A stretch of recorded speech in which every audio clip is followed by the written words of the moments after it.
That episode ender, huh? What a cliffhanger. We open up with Amelia scolding Julius because of his recklessness, to which Subaru leaves it to Patras. She will watch over Julius and make sure he doesn't do something reckless. He thinks he's gotten a bit better understanding her even if Otto isn't around. Reconvening with the party, Ram is distinctly unhappy with Julius. His misstep could have caused issues for all of them. What if Reid decided to unilaterally fail all of them because of his actions, and Subaru wasn't able to disagree? Julius didn't even know the details of the examination yet, but he has to just let it go for now. He's been through enough. Ram mutters that she doesn't want to be tripped up by someone else, and Melee cuts in about how she doesn't want people to fight. Speaking with Shaula, there's a disturbing underbelly to their communications with her, as she mentions that it would be okay for Subaru to take a long time to figure out how to best Reid Astrea. Stay as long as you want. She waited hundreds of years. She'll be watching however many days, years, or centuries it takes. Subaru felt it painfully clear as she smiled.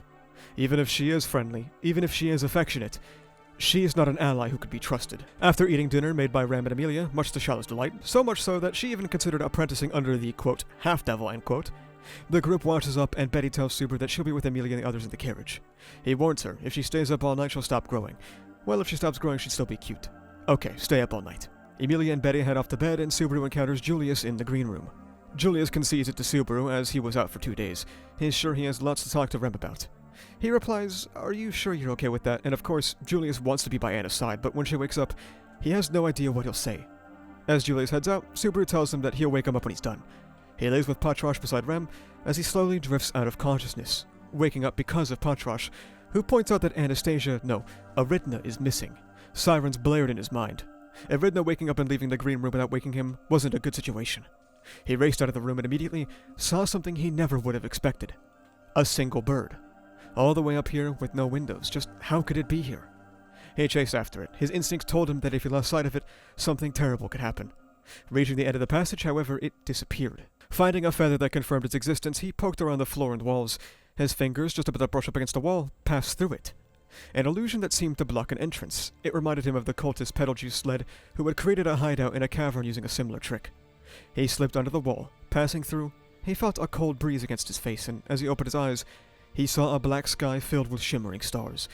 And Anastasia, her hair swaying in the wind. Do you guys trust Echidna? Do you find her behavior odd, think she's up to something nefarious, or do you think that she's well-meaning? Let me know in the comments below.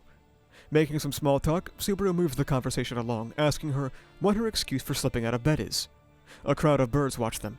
They watch silently like dolls, at least 50 resting their wings. What disturbs Subaru is that they did not move. No bird calls, no rustling, silently watching. Changing into Echidna mode, she comments it's the first time they've been able to speak like this in a while she pets a bird. He asks about her connection to this place. She wants to ask him the same question. She was guided and now she's talking to him. Him. Standing between her and the way back into the tower. Who are you, Natsuki Subaru? Anna investigated you. Your identity was a complete mystery. The furthest back he goes is the incident in the royal capital, per Reinhardt's testimony. Subaru struggled to think of what to say. This was a first. Not being able to talk about Return by Death was an issue, but his origin. Him being an unknown person was the chain holding him back this time. Echidna continues, calling him an unknown rookie knight who achieved multiple great feats. She feels uneasy. She's afraid of him, and in the novels, is gripping her limbs so tight that her fingertips are turning white.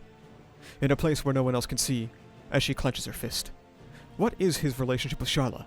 Is it really just a coincidence that he solved the third floor's examination that quickly, and he just happened to notice a hidden passage and followed it when she happened to be there? This kind of thing is, well, a great point. A lot of people like to joke about how Subaru just showed up and started getting shit done, but this shows that, yeah, the characters in this story also noticed. But rather than excitement and thinking he has aura and swag, it's met with fear and apprehension. Just who is Natsuki Subaru?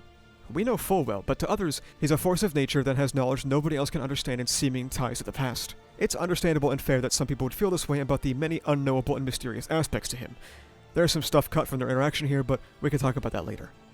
Echidna grows worried. She's been in Anna's body for a month now. The feeling that her life is continually being shaved away is still heavy. Subaru asks if Anastasia will be able to take the throne in her condition, and she replies that Anna would never give up. She will use her short life far better than anyone else. She has her own reasons for not being able to give up on the throne. A voice that sounded almost dumbfounded, as if some core belief had been shaken, rang out. What are you talking about? Julius had arrived, and Echidna switches right back into Anastasia mode. They were talking about secret things, and it felt strange to do it in the green room, so they came here. He mutters, "You are not Lady Anastasia, are you?"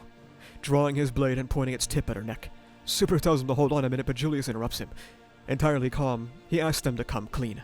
He had heard about her body, and so Echidna tells him all the details about Anna's current situation. What Julius can't help but wonder is why. Why only share that with Subaru? She says that he was unaffected by gluttony and the most removed from the confusion, but also, he saw through the fact that she was pretending.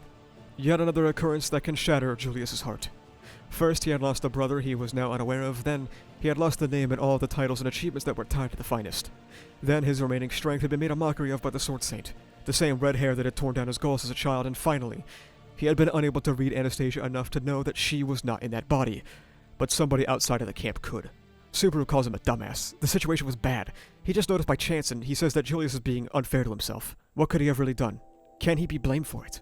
With all his achievements, efforts, and everything he had built up in his life as a knight crumbling like a castle of sand, fading from the minds of the master he had sworn fealty to, the comrades who he had sworn to raise her to the throne together with, the friends he had spent so much time fighting alongside as a knight, and so many others, how could anyone order him to stand back up? How could anyone expect him to be resolute, to be refined, to behave like a proper first knight? Who could do that? If being a knight meant not being allowed to be hurt like every other human was allowed to be hurt, then being a knight was a curse on Julius Jaculius. Julius says that is the job of a first knight, and Subaru says that that's a pain-in-the-ass title, but Julius stops him. Please don't tell me to discard it. The thought of even a single thing slipping away from me is absolutely terrifying.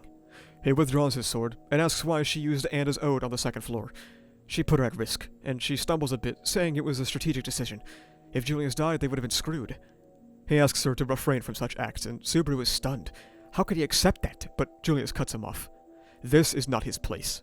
This is between knight and candidate. Julius was seething internally. His existence was lost to the world, and the one thing that remained, his fealty, had been effectively denied. With no reason to stay any longer, Julius takes her hand and they turn to leave the balcony. Tomorrow they must tell everyone about Anna's body and about Echidna. Subaru called out to Julius, and he stopped, but he did not turn around. Despite the fact that his heart must have been on the verge of breaking, he remained agonizingly straight and tall, and that really annoyed Subaru for some reason.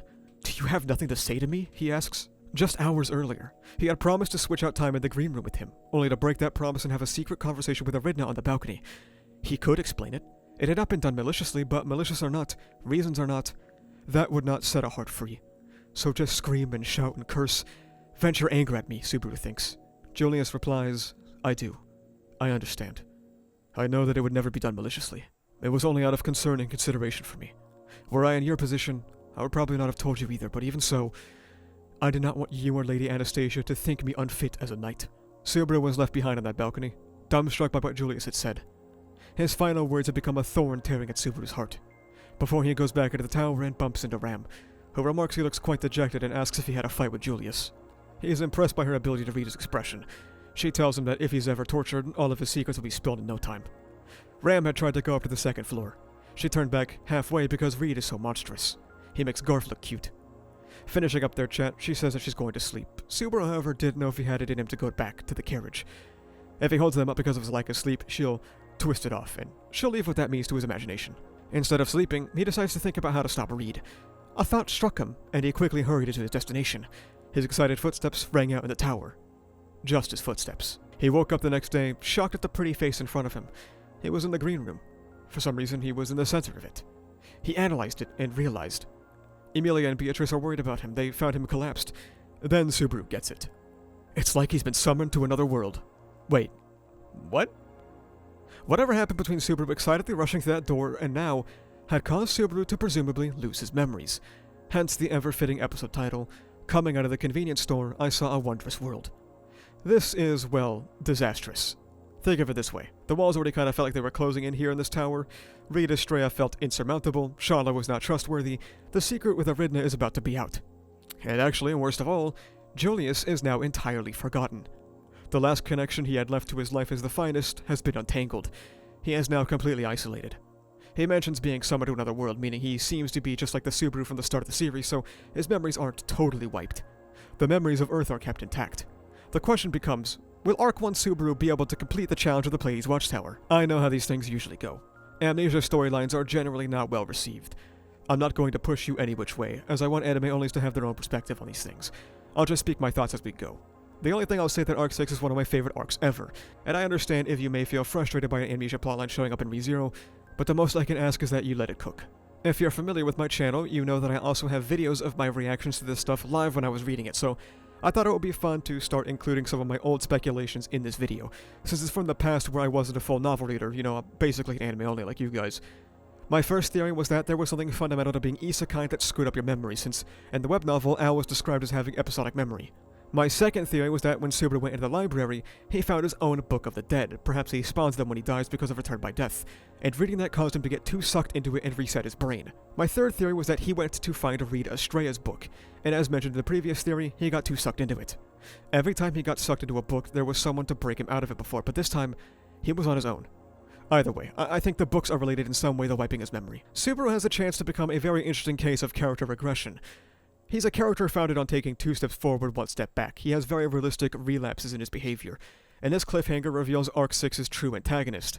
It's not Shaula, or Flugel, or Reid, or even the tower itself. It's our own memories. Memories which are things that define who we are. What are you without them? An arc with the foundation of finding a way to solve gluttony and save Rem and Julius.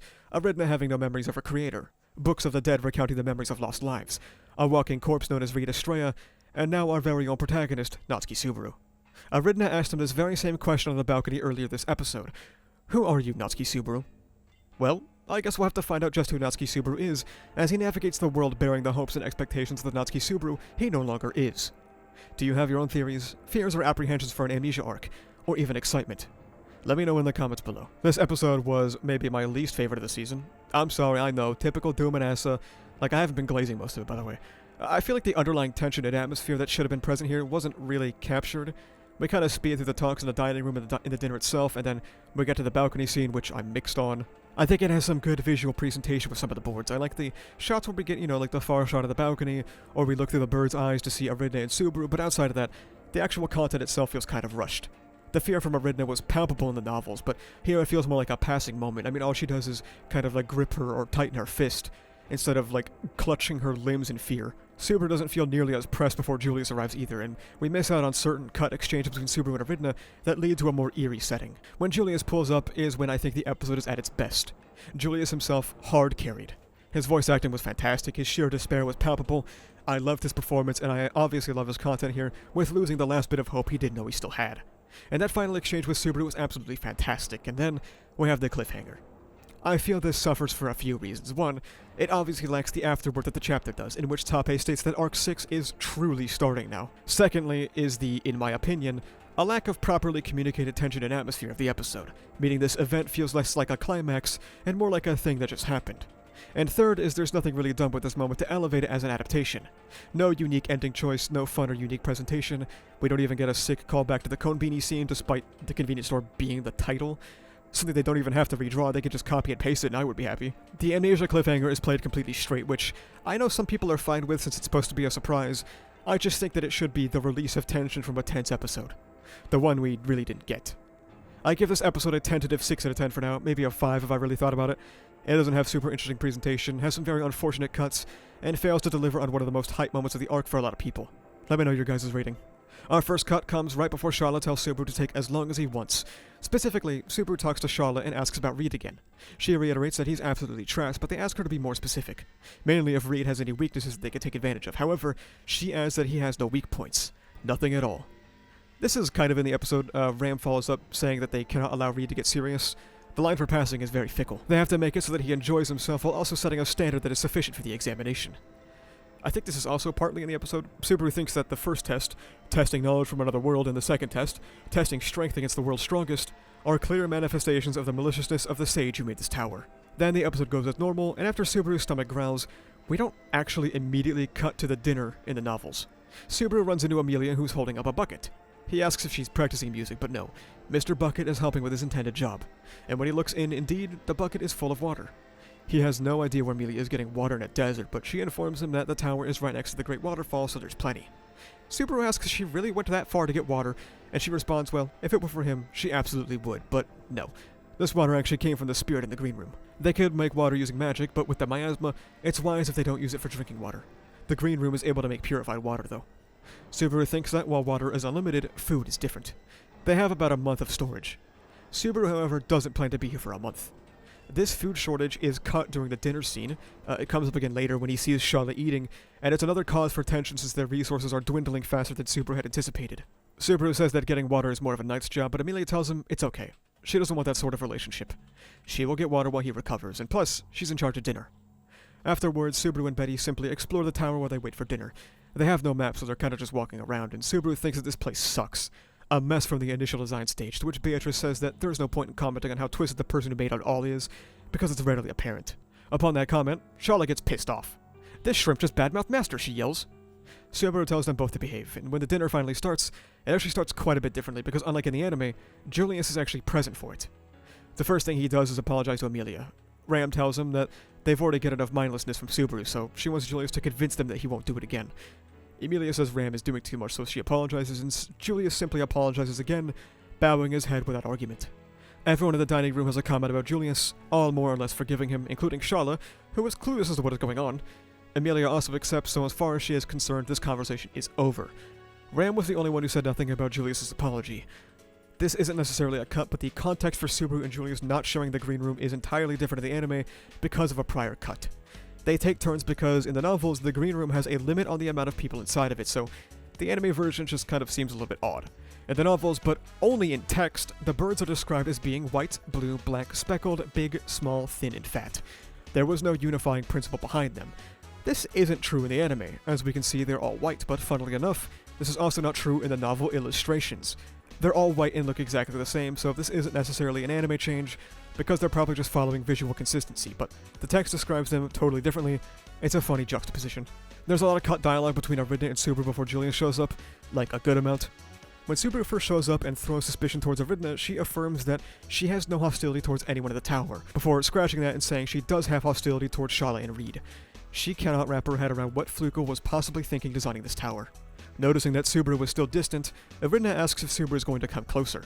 He replies he isn't good with heights, and the safety measures look incomplete, but she tells him that she isn't going to push him, and hearing that, Subaru tells Echidna that she sounds just like the original, and this actually pisses her off. She asks to stop being lumped in with the witch, calling it annoying, and he reflects for a moment and apologizes. He'll try to fix that. In the episode, we do see Echidna petting a bird, but in the novels, Subaru asks how she can do that. Maybe this is in the anime and I just missed it, I don't know. He asks, isn't she afraid of them pecking her to death? She replies, his imagination is a lot more scary than they are, and he thinks about the rabbits. He has a lot of bad memories about death, but that memory is particularly bad. Talking more, Echidna says the balcony seems to be Shaula's vantage point, but also points out it isn't facing the direction they came, so there are likely many more balconies like this along the tower. They have no idea what's going on with the birds. They have warmth, they aren't fabrications. Echidna says that she would like to autopsy one, but she wouldn't want to strain Anna's body, and asks if Subaru can strangle a bird for her. He says, sure, if that needs to happen at some point. There's also a brief conversation about their food supplies in which Echidna talks about killing the birds for food, but they shelved the conversation for now, and that is all that was cut from episode 7 to my knowledge.